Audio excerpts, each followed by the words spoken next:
the condition that's imposed upon the RWSS consent, I suppose.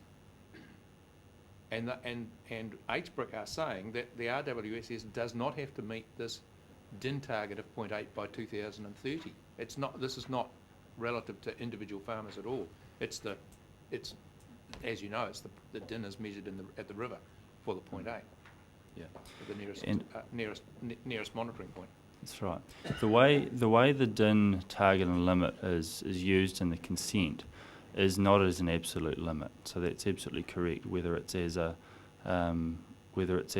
for an individual farmer or the scheme, what it is, it's effectively a management check to see are the leaching rates achieving the goal we've got, and the goal is 0.8.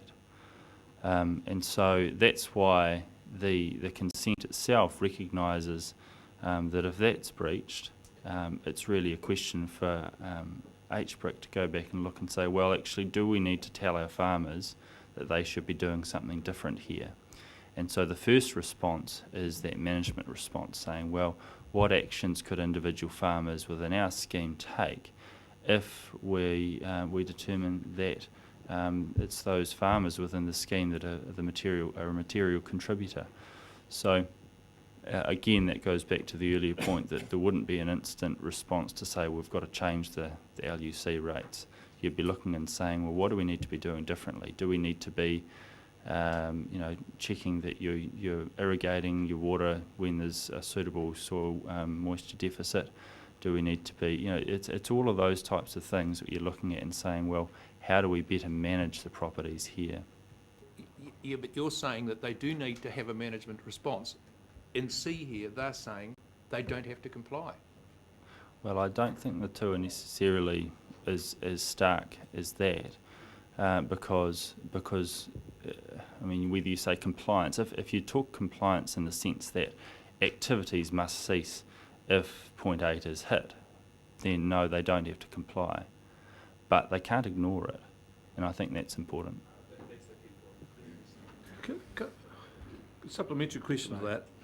If the paragraph that Councillor Bevins read out, the sentence that RWSS does not have to meet 0.8 by 2030, what in your estimation is the time when the RWSS scheme would have to meet 0.8?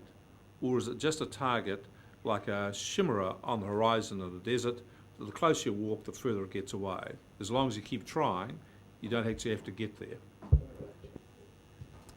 The way that the plan uses that 0.8 is, I think, quite helpful here. It's quite instructive because it says that in terms of areas or locations where the 0.8 is already met, that acts as a limit. In areas where it's not met, it acts as a target that the plan seeks to achieve by 2030. So the overall intent of the plan is to say, well, we'd like to stay below 0.8, but if we're currently above 0.8, then 2030 is our target for when we hit that, and beyond that point we'll stay below 0.8.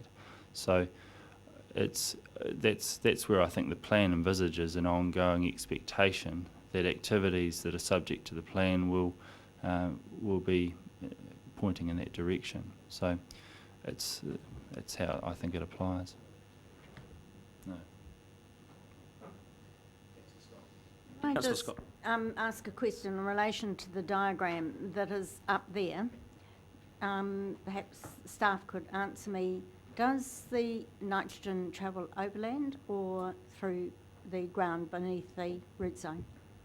So Adam Utental is sitting in the room, and I'm going to get Adam to come up and just have a quick response to that question. My understanding is that there are effectively two paths. One we might call quick flow, so that's nitrogen that will have been bound up in the soil and will move quickly into surface water, and there will be a residual component that will go deeper and into groundwater. But Adam, I'm sure, has more knowledge than I do. Yeah, thanks Ian. Yes, that's largely correct. Nitrate generally does flow a lot more prevalently through the down through the soil profile, down into the groundwater, and then from the groundwater it essentially upwells into the stream at some point with the flow direction sort of where the groundwater might end up actually all coming up back into the stream section. So I guess the one thing to think about there in particular is that it's the distance from the farm away from the stream network will also depend on how long it takes for the nitrogen to upwell into the stream, and also how deep it actually flows down into the groundwater, and that's essentially the lag time that we talk about there. So.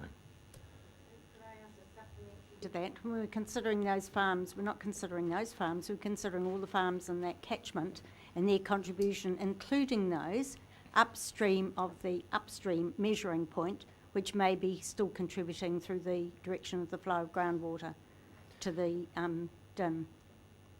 Yes, so, and that's where council was quite sort of, I guess, clear in talking about the capture zones upstream of those farms, which includes also the groundwater capture zone as well as the surface water capture zone, and the two don't necessarily overlay exactly, because in the case of the Ruataniwha we do have groundwater capture zones that actually go across a number of surface water catchments.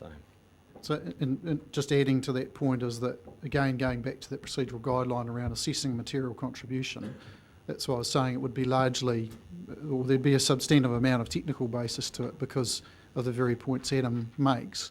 We also have to develop or clarify capture zones as part of the policy. So we need to do that to figure out, well, where in the landscape has nutrient come from, so therefore where do we want to go if we want to make change. So it would need to incorporate those sorts of factors, in my view. And in considering the material contribution, it would be in relation to the whole of that catchment. Well, and again, what we would be wanting to do as the regulator is be able to distinguish what is the contribution from existing and or historic activities versus what is the Ruataniwha contribution. So we would need to be able, we would need confidence that the technical process to assess that is robust and defensible scientifically. Councillor Pipe. This question has been answered, I think, to a degree, but I just want to get it clear in my mind. Mr. Maxwell answered it, but I wanted to direct this to you, Matt. The historical use of the land in there and the lag effect, that hasn't been kind of quantified as to how long that lag effect takes. I've heard different figures, you know, it could be 20, 25 years, 30 years, the lag effect of the nitrogen actually coming through to the waterways. Does the consent, how does the consent acknowledge the lag effect? The consent, that's right. The consent doesn't expressly acknowledge it. The board had evidence, and I think it referred to potentially 10 years or 100 years. You know, it's an unknown quantity to some extent. Now you can start to determine where that might sit, but it's a quite significant range of options really between 10 and 100 years. The consent does not try to grapple with that in any direct way. What it does is requires that material contribution assessment, and that just has to be done based on the best information available at the time. So I imagine Adam would be looking pretty carefully to see what he could determine in terms of a lag effect when he's looking at those details. So it's one of the practical realities that the people involved in this consent will have to grapple with when they're determining those points. So. Okay, Councillor Graham. I still can't get my head around this, so I want a simple answer from you. Given that map, are we creating two classes of farmers? One class, the farmers who are in the scheme and their results are a part of a collective results, and the other farmers who are just carrying on doing what they're doing, but have to do an environmental plan, which it's contrary to what your thoughts. My thoughts are which has to take into account their effect on the DIN. The specific conditions that apply to farmers will differ depending on whether they're in the scheme or outside it. If they're outside the scheme, then there's two different approaches for authorising their activities. One is permitted activity rules, in which case the provisions are there on their face. the other is to apply for their own resource consent. So, just as with any other activity, the particular parameters within which someone has to operate depend on the authorisation that they have. In this case, there are some differences in the specific conditions that apply, but the plan and the consents are all trying to point in the same direction, and there's farm environment management plans and the like. So there are some pretty clear similarities, I think, certainly in terms of intent and in some of the steps that need to be taken as well. Councillor Barker. Thank you, Matt. Now, let's just take a hypothetical example. We've had our 5-year rolling averages, we've got all the science, we're all happy with the science, and we find that there is for the sake of discussion, a substantial exceedance of DIN, and it is substantial, and that it's a material amount, so we're really concerned. And therefore, we're looking for action to remediate this. Is it possible, or very likely, that there will be two different outcomes here? There'll be a different outcome for those who are in the RWS global consent as opposed to the individual farmers who are not in the consent, so that the remediation actions will be different to both groups. It's possible that they will be different. The council's obviously looking at its procedural guidelines. It's going to be looking at those, I'm sure, with all of those groups in mind. But in terms of the mechanism for getting farmers on the ground to be undertaking those actions under the RWSS, that'll be through what the scheme HBRC tells farmers they need to go and do. So there is a different mechanism for getting there, but I would expect that the types of actions that are being contemplated would be similar types of actions, because they'll be whatever current practice suggests will help to reduce nitrogen leaching from properties.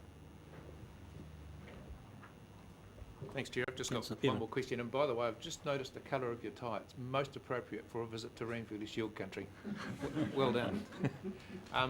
The reason why I put 2031 up there, Matt, was because it's, if I understand Plan Change 6 correctly, it's by 2030 that the DIN of 0.8's got to be met, or farmers have to apply for resource consents for the activities they're carrying out. And I note, again in the report from HBRC to us, number P, they say condition 12A is expressed in a manner where it effectively ceases to operate after December 31, 2030. Now, do you have a view on whether the farmers who are in the resource consent that is operated by HBRC have to continue to meet DIN of 0.8, or whether this is correct? This is one of these delightful vagaries of the way the condition's drafted, and it's rightly been identified as something where it's just not clear. Subject to the comments obviously about whether the farmers within the scheme actually have to meet that limit in the sense, in an absolute sense, which we've previously discussed. We have to recognise there is uncertainty about what the board intended here. And the way the condition is drafted, and the precursor to it, is the annual report that HBRC has to supply every year. So that's throughout the whole duration of the consent. It has to supply an annual report that reports on various things, including where they sit in relation to DIN. Now, if you find that DIN of 0.8 is being exceeded beyond 2031, beyond 2030, then on my reading of the conditions, you still need to report that. And the condition then requires HBRC to identify whether activities upstream within the scheme are material contributors. So it still requires them to do it. That's not dependent on the timing.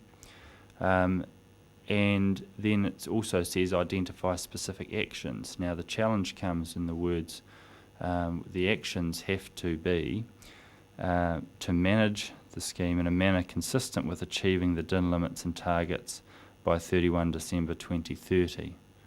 Now, you can see from that if you're beyond 2030 already, there is a challenge to know what that condition means. Now, there are a range of comments, as I mentioned earlier, seeking various things in this condition be clarified, and it seems the board, there was this point here the board didn't seem to really grapple with, and I suspect we just won't know the answer at this point about what it intended by that. You'll see from my advice that I think the most consistent way to read that with the way the whole scheme in terms of the plan provisions and the board's decision work is to read it as a continuing requirement. And that's the reason I say that is partly because the objectives in the plan, as I mentioned earlier, put the 0.8 DIN as a limit that applies without any reference to that limit ceasing to exist after 2030. So there's some logic there, but there is inherently something that you'll need to grapple with in this condition when you get to that point as to whether HBRC still has to identify actions. Now, as I understand it from the HBRC report, in recognition of this, there is also an expectation or a commitment to keep track of the actual ecological health of these streams, and they've talked about a process by which they plan to do this. So I think it's important to recognise that even if there is this uncertainty in how this condition might apply, well, for a start, we've got 15 years until we get to that point, and there'll be another plan review between now and then, and who knows what else will happen. But there is also a plan, and I think it's commendable from HBRC to say, well, how else can we help ensure that the actual environmental outcome is achieved? So that's a process that I've got some interest in to see where that leads to, and if it involves keeping an eye on macroinvertebrate community index and the like, then that may in fact help achieve some of the goals of this condition in a way that the condition might be imperfect in relation to. It's a long answer, I'm sorry, but it reflects the nature of this condition. Supplementary question to that. Just a preface, I think it's illogical to think that the Board of Inquiry would set 2030 to achieve 0.8, and then after that you can do what you like. It just doesn't seem to be sensible. But anyway, there is an ambiguity. How could we have that clarified to make certainty about what is required after 2030? And I ask it because these things, as we've said, we've got quite long lag times and so on, that actions today will take effect a long time afterwards. So it would seem to me that certainty about this point is quite important. Is that something the HBRC can do? Or? Unless there's some action taken to amend this condition, it would involve someone interpreting it. You could seek a declaration from the Environment Court. I suspect they'd be grappling with the same issues, and so whether that's a useful way to go about it, it remains to be seen. It may not be something that you would need to do in the near future, given the time between now and 2030 and the things that could change between now and then. So I don't look at that as being something that has to be addressed right now, although clearly as you approach 2030 it might become more and more relevant if that's still the framework that's being operated under. Other options are things like the consent holder applying to change that condition, or the Regional Council initiating a Section 128 review and amending the condition through that process, both of which would be public processes that would involve people. But in terms of whether those steps are worthwhile at this point, I'd hesitate on that because I don't see it as something that is a critical factor at this point in terms of immediacy. So there is time to allow further steps before you would need to jump into one of those processes from my perspective. Thank you. Councillor Scott. Yeah, I really did have a question around the same point of your paragraph 56, where you actually refer to, we doubt being the board's intention, or heard words like, it seems illogical. We are required by the Act to take the ordinary meaning, aren't we? Not try and interpret the board's intention. Ideally, the plain words are plain in themselves, and unfortunately here we don't have that, so we are left guessing. But unfortunately, yeah, as you say, we need to try and apply it on its face. But I think I've heard from you quite a bit of assurance around how other conditions actually protect the ecosystem health that would be applied. This is not the sole measure, and in fact it's not the primary measure either. Thank you. It's a lot of airtime. Any other questions?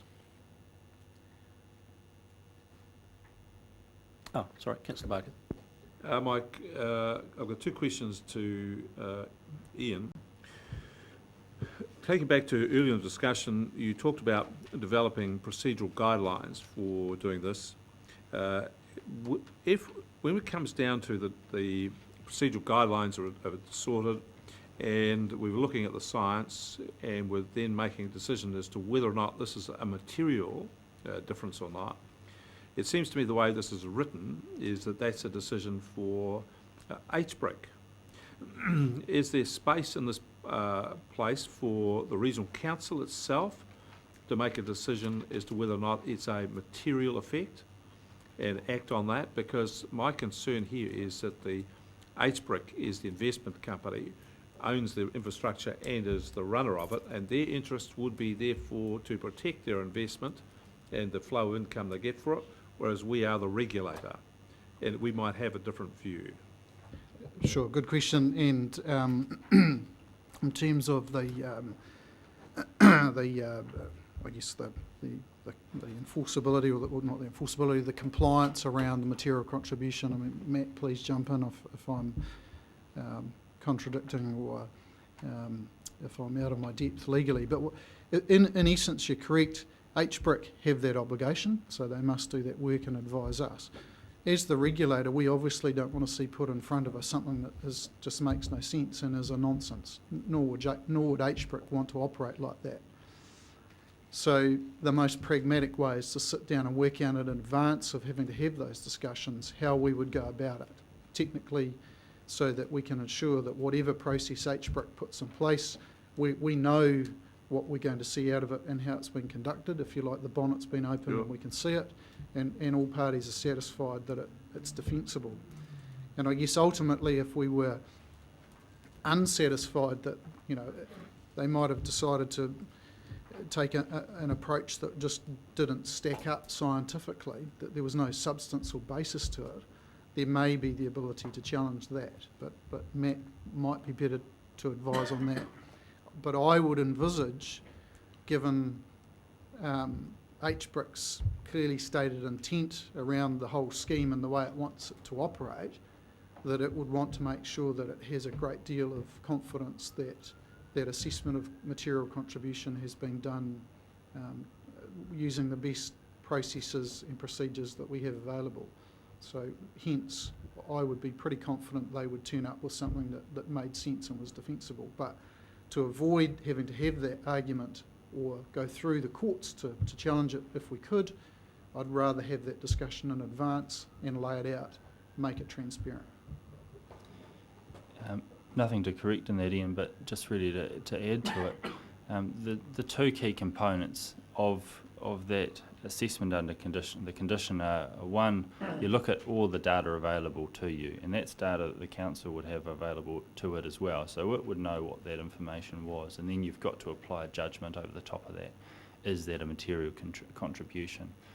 And if you think about I suppose the other judgment calls the council has to make about things like, is this a significant effect or otherwise, the council staff are well placed to form a view about that as well. So they would be looking to see, as Ian said, is there a mismatch between the data we've got and the judgment call that's been made by HBRC. And I think, yeah, as you say, there are processes you could go through in terms of backstops if you just simply weren't satisfied that this condition was being complied with properly. But the first thing you would do is give HBRC a call and say, hey, listen guys, these things don't align. Let's talk about this a bit more. So you'd be quite pragmatic about it, I'd expect. But then if there was ultimately a concern that this condition wasn't being complied with, then you can consider other options. But primarily it's looking at the data and seeing whether you can make a reasonable judgment call based on that. Point of clarification, of course it's not HBRC, is it? It's the water storage company. HBRC's just an investor in the water storage company. We keep on talking about HBRC. So it is a very commercial entity that we're dealing with here. And this is more of a statement. One of the things I'm very concerned about is that the regional council maintain all the regulatory responsibility here, not another commercial company. Mm. No, that's right. And yeah, sorry if I've been using the wrong terminology, but it is very common for self-monitoring and self-reporting to occur. So this is an example of that, and I don't think that's inherently problematic, because it's just a reflection of the fact that actually if the council had to go around and physically monitor and report on every particular activity, then that would really blow a lot of things out. So this is, I think it's a pragmatic approach to say that there are some things that the consent holder needs to monitor and report on. So appreciate, your point, that from whether it's this consent holder or any other consent holder, they don't want to be found to be breaching their consent. They still need to put forward information that's accurate, and the regional council's there to check that. Councillor Bevan. Yeah, thanks, Chair. Look, there's just one more thing, and I don't know whether I should address it to you or to HBRC, Matt, but I'm just thinking that there's a number of communications that HBRC will have had to the farmers in the zones down in the Tukituka catchment area with regard to what the implications of Plan Change 6 are and the resource consents that have been issued. And they will be talking about what the obligations of the farmers are who sign up for this. And just for assurance to us that there's no misrepresentation, if you like, or no representations being made that might come back to bite us, it would make me feel a hell of a lot assured if the series of communications that HBRC have made to the farmers were supplied to Matt so that he could run an independent eye over them and assure us that there's nothing being said in those that we would need to be worried about. Perhaps we'll, before we put the cart before the horse, we might quiz HBRC when they get up here. Councillor Bevan, I'm sure they're furiously writing an answer for you right now, as they're all in the room. One last thing, just to be clear. There's two things that concern me here. One is the independence of the science. No surprise that people have undertaken scientific experiments before with all the best of so-called science to get to a conclusion and work backwards. There's many examples of this, so I want to be assured about the independence of the science. And you, Matt, have raised the thing about a judgment. And I think that's a critical aspect of this. Science isn't going to give us, by a long equation, the precise answer. There's going to be judgment in this. And what I've heard you say today, I just want to be clear about this, is there's space in this for the regional council to have oversight on the independence of the science and the monitoring to make sure it satisfies itself that this is being done, even though it's being carried out by RWSS. And that there's space in this for the regional council to make a judgment about that science and not be entirely reliant upon the judgment of the RWSS, as Councillor Graham has said, has skin in the game in this because it's running a commercial operation. The council's role is to monitor compliance with consent and to ensure that they're observed correctly. And so, to that extent, yes, the council is the independent organisation that is looking at these matters, and they will want to know that the science is robust. So, yes, these are things that the resource management community simply have to rely on. Is that the scientists involved, they're checked in advance to make sure that they're the right people, and if they are, then they've got to comply with their own professional obligations, and then the council can have a look at that, and it's got its own scientists that have a look and see, does this make sense? So that's, I think you've summarised the way it works. So to put it in perspective, the guys at the front could describe a conversation we might have with Silver Fern Farm at Takapau. Similar, isn't it? They do a lot of their own monitoring. We check that stuff. I can't see that. Oh, you you know, most certainly. as another example of how this works. Yeah, most certainly, Mr. Chairman. And it's not just the likes of Silver Fern Farms and big organisations. It's everybody. You know, we rely on the expertise out in the community to provide us with scientific information or any other kind of information, and we look at that and appraise that. So we can't do it ourselves. So we rely on experts to do it. And if it comes to the point where we are I suppose we dispute something, or we are suspicious of it, or we not quite understand it, then we seek clarification. And like prime examples today, we've got Matt here next to us, who's you know, this is the type of expertise that we fall back on and rely upon. Further questions? Someone happy to move? Councillor Scott, you happy to move that we receive and take note of this legal opinion? And a seconder for that? Thank you, Councillor Dick. You wish to speak, Councillor Scott? I would like to thank Mr Conway for a very thorough response and for very clarity in the answers that we've had.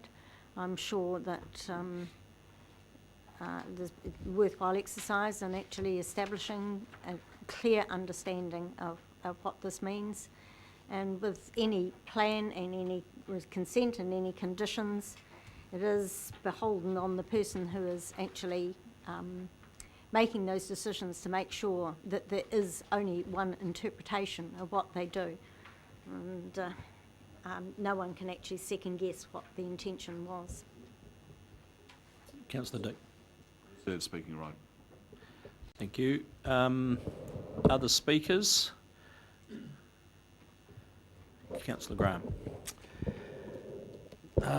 The consent has been issued and it is what it is. And I think, Matt, you have interpreted this and given a very clear view of what the consent states, and I thank you for that. The fact that I still remain concerned about the substantive issues around this is probably irrelevant, really, now, because, as I say, it is what it is.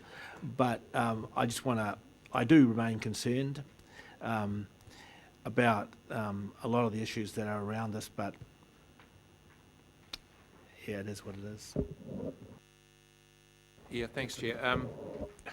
Yeah, thanks, Matt. This is a complex area, and I think you said at the outset there's 100 pages of judgment under the plan change and the consents.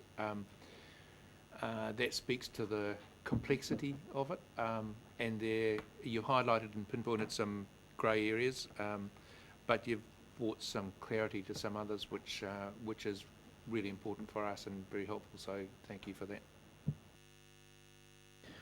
Reserved your right, Councillor Dick. You're happy, Councillor Hewitt? Thank you, gentlemen, and thank you, Matt, for a very concise report. This is hugely important in terms of not only our staff getting on board with understanding how they're going to implement the consent conditions, but it's also really important that the community is brought on the journey and given confidence in the process. So I appreciate your time here today. I'd like to pick up a word that's come up quite a bit in our discussions, and that's the word pollution and farmers polluting.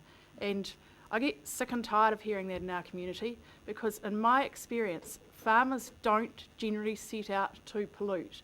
They are there as environmental stewards, and although there is science and technology uptake that is ever evolving, it is really important to realise that farmers are right at the forefront of being there and educated, and you know, we're all learning in this life. So I think pollution's a really unfortunate term, and I'd like to think more along the lines that we've got processes and systems. We've got a group of our land management team who are bringing the community up to speed with the Plan Change 6 implementation requirements. We've got standards and expectations and rules and regulations within the Ruatana for consents, and they've all involved hugely robust scientific and technical processes, and they've been assessed by a Board of Inquiry who has undertaken one of the most robust Board of Inquiry processes in the country, as far as I understand. So I think we need to have a little bit of confidence in seeing, yes, we're on a journey, but yeah, certainly farmers aren't setting out to pollute, and we're all on this journey together to end up in a better place, which started out incidentally as National Policy Statement for Freshwater Management, and yeah, that's where Ruatanawha's come about, because the necessity to make sure we have an ongoing economic community from the results of the National Policy Statement has brought about Ruatanawha. So, yeah, thank you, and this is just the start. You're a good mover. You wish to sum up? Thank you. I'll put the motion. All those in favour, please say aye. Contrary, no. Carried. Thank you. Thank you, Matt. I'll invite you to, I don't know what your travel plans are, but if you're in the room, we may cross-reference something perhaps. I'm not trying to preempt anything here, but I'll ask